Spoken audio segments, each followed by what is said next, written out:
Hello and good morning, feeders. Today is September 13th, 2021, and my name is DJ. Joining me today, as always, we have Feeder Finance Patrick. Patrick, would you like to say hello to our guests? Hi, guys. Hey.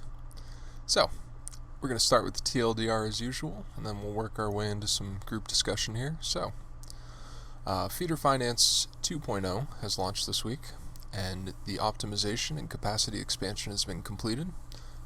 Minor suggestions and updates will still be rolled out per suggestions from our community. The Dex Aggregator and Wallet Management are far along. The final tests will be run in the next week or so, and we still hold pretty confident that we'll be able to have those released by the end of September. AutoConverter. We actually completed this in the past, if I'm not mistaken, correct? You are correct. Cool. Yeah, so we've worked on this in the past, but we just need to be able to bring it more to life, so to speak. We just need to revisit it, build the front end for that. We'll come back to it. The roadmap has been updated much further along than previously before with the release of our 2.0 of our DApp, so you can find that in our weekly update. The CoinTelegraph Explained Article, it says here it's in the KYC stage, but later on you'll hear more about that. So, the Feeder Finance 2 post-launch. Looks like we've done a lot of things here. What are your thoughts on the launch of Feeder Finance 2.0, Pat? I'm sure our community would love to hear that. I think it actually went really, really well. That 7-day countdown really, got us a lot of exposure. We probably gained, over 1,000 members on Telegram. A lot of influencers are aware of our project. They're still, in the background, still in contact with me. They're still following the project. And, we also gained a lot of users. If I look at the stats, we've almost increased our daily users or weekly users actually by roughly 50% after the V2 launch. And so I think it went really well. It went too well because we prepared to, our service capacity. I think we prepared expanding that capacity by roughly 3x before the launch. But that was still not enough. Huh? Yeah, no. And because we were pulling everything from the blockchain, the way to think about it is every time you open up a page, you are really pulling out roughly 400 different data points out of the APIs, and so we had roughly 10,000 searches on that day, and it really overloaded everything from the back end. So Jimmy and Raphael both were optimizing everything in the back end, restructure it in a way that allows for some caching to happen as well, and we increased the capacity for the servers and everything else. And I think at this point we're able to handle everything. Everything's running smoothly. We can, even if there are more, if we grow fast, we're still able to handle, the usage that may come in the future. But also with the launch, it was, as you can see, like the whole thing was super revamped, like completely revamped, and so a lot of things. It was done over a month, right? And a lot of that was designing and coding. And Jim and Raphael, did a great job in a really, really short time. So there's some of the things that are still missing. And a lot of our community members notice, some of these things are missing, or we'd rather have this and that as well. And I've noted all of that down. I think I have roughly 32 items here that are pending. And we'll, the same way we've done it in the past, we'll allocate some resources, in terms of time to, get some of these things off the list as we go, and at the same time also develop other things that we're developing for additional features that are coming up for the platform. And some of those additional features, that's actually a perfect segue there, Pat. So some of these features, it looks like we have a Dex Aggregator coming up, and that's using 1inch's router, correct? Correct, yeah. So the great thing about, so what we're doing is we're really creating this shell that allows our users to trade or swap tokens on the platform without having to go back and forth between 1inch or Bakery Swap or Pancake or wherever. It's already really on the site. And this has been called a Zap feature, I've heard. The SAP is actually a converter. I think the term was so the SAP is the AutoConverter. Oh, okay.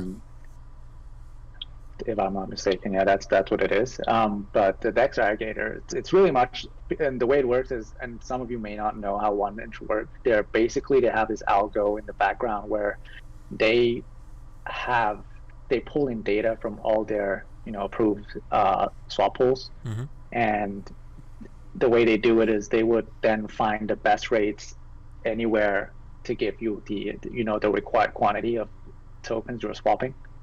And so what you're getting is you're really getting the best rates out there for the amount that you're swapping. So if you're swapping a lot, you might not be you might have a bigger impact in one of these pools, but if you may perhaps spread it around, in aggregate you have a better rate, as in the swap rate, and that's really useful. Also, with their token lists, I think their token list is more expansive than that of Pancake. And so we'd also have that with 1inch, but we also have the ability to add more in the future. And so if at some point we want to expand this feature into something that's more of our own, we can do that on top of this as well. So that's the Dex Aggregator. This would again allow people to stay on the platform if they like a certain vault and they don't have the token yet. Just swap it. And this actually links back to why we're building the wallet, the wallet management as well, because you basically, it's the same way what you're typically use for blockchain trackers, like ApeSwap, Zerion, and all of the other guys there. It's basically just pulling out all the tokens that you transact in the past, so it knows that you have these tokens in your wallet. And we're doing exactly the same thing. Okay. So you'd see, you have feed and you have BUSD, you have BNB, whatever, all these things in your wallet, and so the UI will be, in our case, we'll try to make the UI as simple and as intuitive as possible, whereby in this wallet, then you can swap on the sidebar. For instance, you have your wallet tab, right? You have these three different buttons. If you click the wallet, for instance, you have the token list that you have in your wallet. You can swap back and forth, or you can invest in these vaults that you have these tokens in. So it's trying to create this atmosphere where you have everything just in front of you. And so for someone who is really new to DeFi, that was, for me, for instance, one of the struggles where I didn't really understood what, like, for instance, I had to add these custom tokens, for instance, right? Like everybody has to, but that's also something that you needed to learn, right? That's such a pain in the ass when you're first getting into it. Oh yeah, I'm right there with you.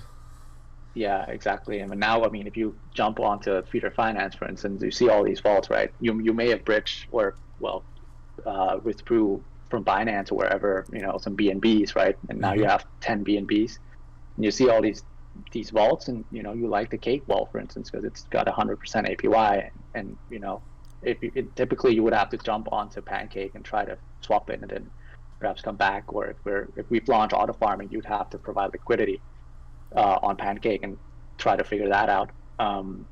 in our case, we're trying to make it as simple as possible, where you can just swap it here. Once you swapped, you see that cake in your wallet, and you click that deposit button, you deposit cake, you start earning, and all of that is just flowing in this ecosystem that we're trying to build.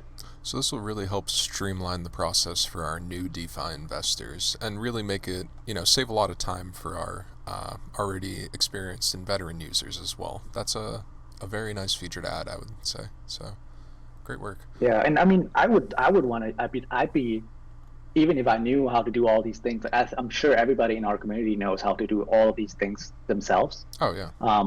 But if the end result is the same, and you save all this time and have this convenience, why not, right? Yeah. For everybody, that's not only for new people that's coming on DeFi, but it's pretty much for everybody. It's going to be far more efficient.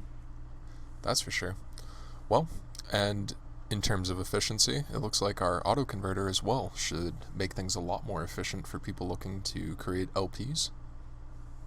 Yes, and so Jimmy and I were sort of brainstorming how to make this whole liquidity providing easier to understand or visualize for people.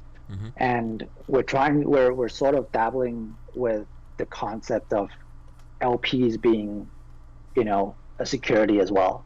The way people okay. are right, the way people are thinking about LPs right now is it's more like a receipt, and you have to go to Pancake or other swap pools and provide half of one and the other tokens, right?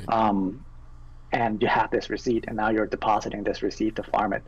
The way Jimmy and I have always thought about LPs is that they're actually a security too, because what they are is they're a security that's backed by two other tokens, right? And they have their own special characteristics, right? And LPs have prices too, so they're not a piece of paper that's it's not the same type of receipt you get after you pay the bills, right? Right. It's got prices, and it moves with the underlying securities that are backing it.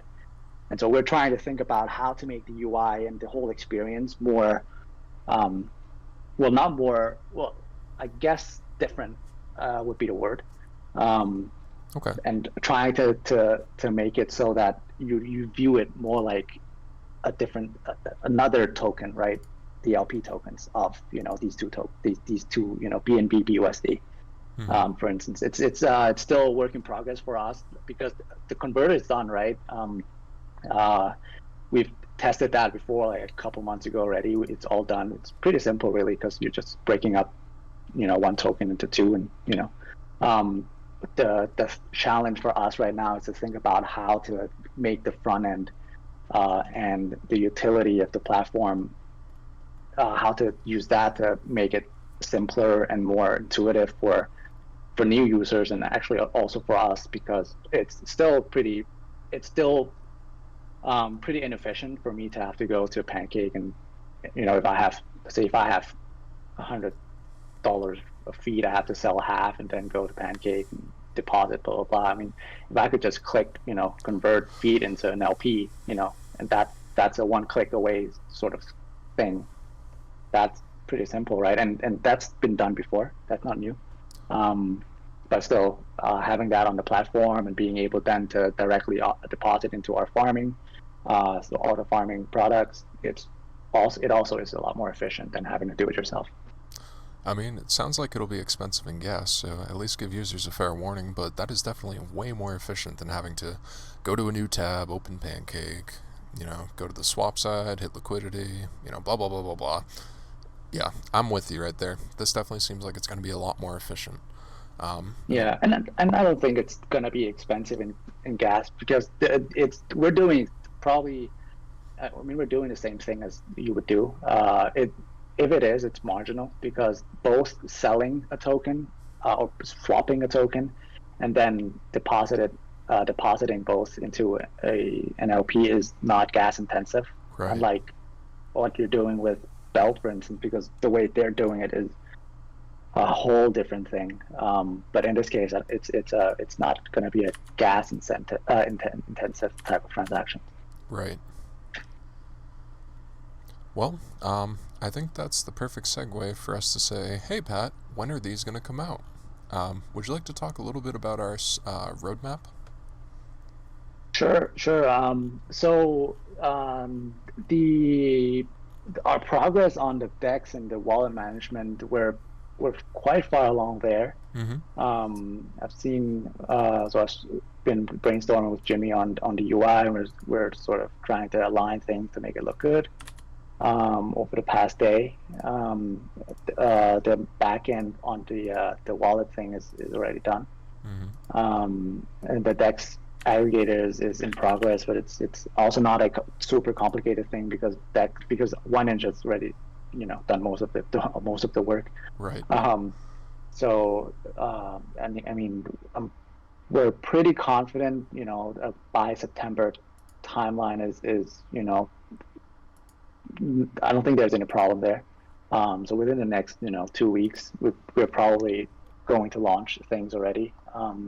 We're Since we've already sort of launched that 2.0 big event thing, from now on it's mostly going to be we'll give you these timelines of what we're working on, and once we're done we'll release it, and it's going to be a surprise. You'll roughly know when it's coming out, but you won't know when exactly it's coming out, and for the Dex and the wallet management, it's going to be within the next 1 or 2 weeks. And then we can start to move on to the AutoConverter, in terms of building out the UI, because once that's done, then we can start to launch the auto farming products. The contracts for auto farming products is really done. You've actually already been using auto farming contracts in the past. Some of the products that are listed today are technically auto farming. True. The 4 Bell, for instance, is technically auto farming. It's just that they're stable, so we didn't have to classify them differently. Right. But so the contract isn't the problem. It's been audited. It's been used. But the UI, and as you can see, the way we've been working is that most of the time we spent is really on getting the UI flow, sort of thinking about that and trying to think about if we were in the shoes of the users, being new, but also in our own shoes, what would we want to, how would we want the flow to be? Right. And so that's what we'll need to work on after the Dex and the wallet management for the AutoConverter, and then we'll be able to launch auto farming. So for the AutoConverter, probably last week, maybe last week of September, first week of October. It depends on how creative we can be. If we're super creative, if we got good food, we're relaxed, I guess our creativity might help speed things up. But I think that's a convenient timeline for us to get things done. And then we can start launching auto farming, because that won't take too much time to get started. And auto farming there are tons of product to launch for auto farming, just because. Yeah. Right. Well, there are combinations of two, so there's a lot of pairs you can make there. Exactly.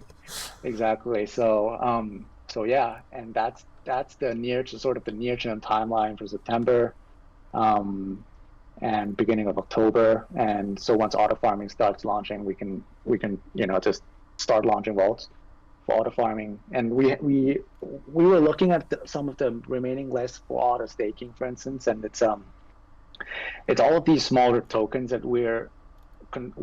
that are probably not worth our time developing, because it's unlikely that anybody's going to use it. It's more, I think the focus right now is more on getting auto farming, because those are the ones that have the higher APYs, and a lot of people are usually do the farming more than doing staking anyhow.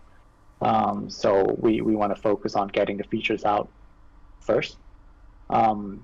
And for October, then the market data feature, that's going to be pretty exciting. I know a lot of people are finding the fact that we don't have a token list anymore a pain. And we knew that, but what we're going to do is the market data feature is going to be really, really cool, because that's what we're going to do, but better. This market feature page will basically have all the token lists. You'd have all the stats, all the data. Then you can drill down into each of the tokens, what types of products you can, let's imagine you have a list of tokens on the first page. You see some high level overview of the ranges of APY, the number of products, the platforms that offer it. You click into that, and then you get all these lists of products that you can choose to invest in for this product. And more things will be added in there. I just don't want to give it away just yet. But this is going to be pretty cool. And especially once you combine all these things together, from DEXs, converters, vaults, market data, putting it all together, and then having your portfolio, looking at statistics about your portfolio, how it's distributed, the APYs, product categories that it's invested in, and then for November and December, starting to sort of getting into the late stage of the development, getting some of the unique vaults out again, and probably thinking about going multi-chain. We still think BSC is the gateway. Anybody I ask, everybody sort of starts with the centralized exchanges, and it's usually Binance. At least people that are unfamiliar with, and it's still the number one centralized exchange by a mile. Well, at least if you're outside of the United States. Outside, yeah, that is true. That is true. But then people usually jump when they start to jump into DeFi. That's usually Binance first, and then they start to explore, Solana, Phantom, maybe Matic, and all of that. Yeah. Exactly, but it's all pretty new, and it's still to be seen. I mean, you had a hype for Polygon for a bit, and then it faded, and then you had Solana, and then now it's maybe AVAX. So it's still to be seen, which actually will be that that next place. Yeah, and even whether they are, that's also to be seen. And so we're with that decision about where to go next. It's it doesn't hurt to wait a bit, but also because by that time we have everything sort of developed. It's more than just to copy and pasting the infrastructure over and starting launching products that are available on that network. So that's the looking forward until the end of the year. That's probably where we'll be. And yeah, I think that's the quick, not so quick, but an overview of what we're planning and doing right now. I can't wait to see what product suggestions our users give us for auto farming. I'm really interested to see where our users think the best allocation of their resources and of the community's resources would be best spent. But thank you for that overview. I think that was incredibly informative. But now, Patrick, the burning question that everyone's been asking. Everybody and their mother wants to know the answer to this one. Are you ready? Sure. When marketing? Oh my God. Okay. All right, so the CoinTelegraph Explained Article, we at least have this going for us, right? We do. And good news is the KYC is all good. Yep, it's all good. No, I mean, it shouldn't be a surprise. I mean, no, not at all. I'm not a criminal, so I passing with flying colors. Cool. And so I guess another additional surprise to that is what we did was so right now they'll get back to us with an account manager to work through the contents with us. Mm-hmm. We made the payments today. Everything's all good. What we also did was since we're going to do it, we also bought or paid for the additional sort of add-ons to that article, mm-hmm. To make sure if we're going to do it, let's go big. And so there's going to be a 7-day widget promotion. So it's going to get stuck onto a widget on CoinTelegraph for 7 days. Mm-hmm. And the way they put it is that usually increases the the reads by about 50 to 100%. Oh wow. It will also get pinned on the homepage for 24 hours. Ooh. So that helps. And so in total, what they say is from all this add-ons, we'll reach roughly 200,000 impressions for the wow. article. And so, and I'm excited about it because I feel like the choice that the choice that we pick for this outbound marketing is a good one, because it's going to explain, at the very least, explain what we do, and it's shareable by our community to anybody that might be interested. And it's not just putting things in front of the faces of everybody in crypto without giving them any insights or value and telling them why they should invest, because ultimately we want people to either invest because they like or understand the vision, but also we want people to use Feeder Finance. And I think that's the most important thing, because our tokenomics, everything is driven by people using the platform and not people buying the token. So this article should help. Yeah, I definitely think it'll be a good place for people to reference, for their friends, family, coworkers, etc. When they need a place to say, hey, what is Feeder Finance, and just quickly link them the article and show them what's what. I think that'll be incredibly advantageous for our community to be able to take hold of that. So definitely a good place to start for our marketing. Do we have any future plans beyond that? I think just probably let's see how this goes. But also, I actually spoke to our guy at CoinTelegraph about the timing of releasing this article, because obviously, crypto marketing is a game of attention. Oh yeah. And usually, when the market isn't doing too well, and the price doesn't change with how much attention there is in the market, right? And so we paid all this money, and if the market is doing poorly, like it's been doing, we're losing that attention, just because people don't pay attention when their portfolio is down, whatever percent. Right. So before deciding now what to do next, I think it might be wise also to look at how things are going in terms of the markets as well. But we also have other things going on in the background, obviously, which can't be said yet, but you'll soon find out once that's sort of settled and announced. But we're still working on things in the background too. Any hints for our hungry feeders? No, I think Raphael mentioned it as well. We have a partnership working in the background with one of, let's just say it's one of anybody and their mother. It's a pretty ubiquitous name, I would say. Yeah. I mean, it's big, but it's a business partnership, right?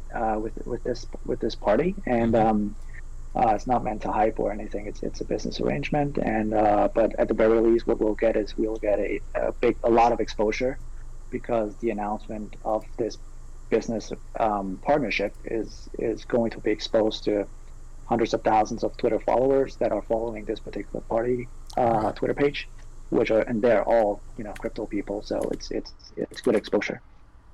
Absolutely.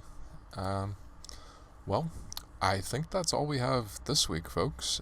Pat, do you have any closing thoughts for our hungry feeders? We went over a lot today.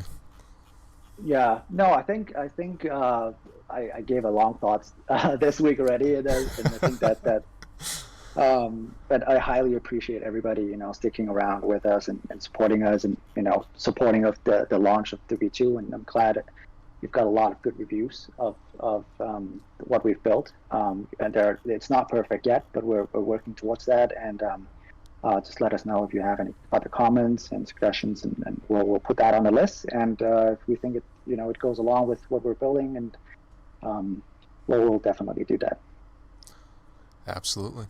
Well, thank you for listening, folks. If you've made it this far, you're a true feeder, and we appreciate you with all of our feeding.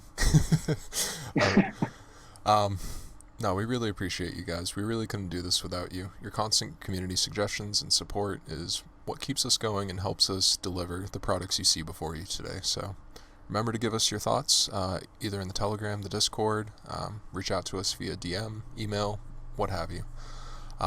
That's all we have for you this week, folks. Please be sure to leave, like, comment, subscribe, all that other fun stuff for our YouTube channel, and we'll see you next week. Thanks for tuning in, guys.